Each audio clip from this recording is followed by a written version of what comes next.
sanki nake kwana da shi nake tashi. Amina in kika kyalan za na sha wuya, ba za na bar ki ba Amina.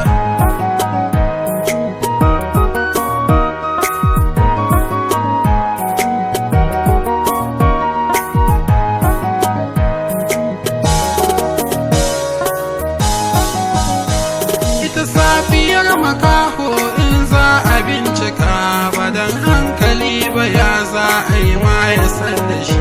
Kin ga ko abinci baya kosar da zuciya, amma so da kulawa na warkar da masu shi. Kamar ni da Amina ne sabon da mun kayo, haƙora ta zama gare ni na zama gunta dasa shi.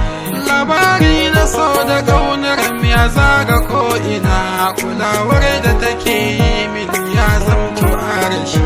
Ƙoƙari na nuna na ce baki tana sane, Amina ba ta yin musu balle ma ta yi fushi. Ba za na bar ki ba Amina.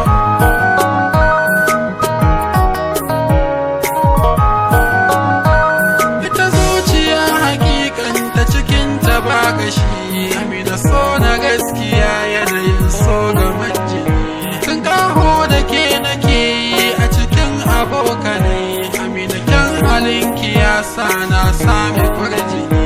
Gida za ki amince min hidima na yau ga ke, a dukkan lokaci na zan baki je da ni.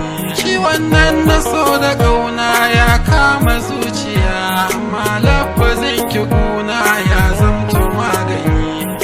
Ko fashi nake yi in ba na walwala, so da an faɗe ki sa'in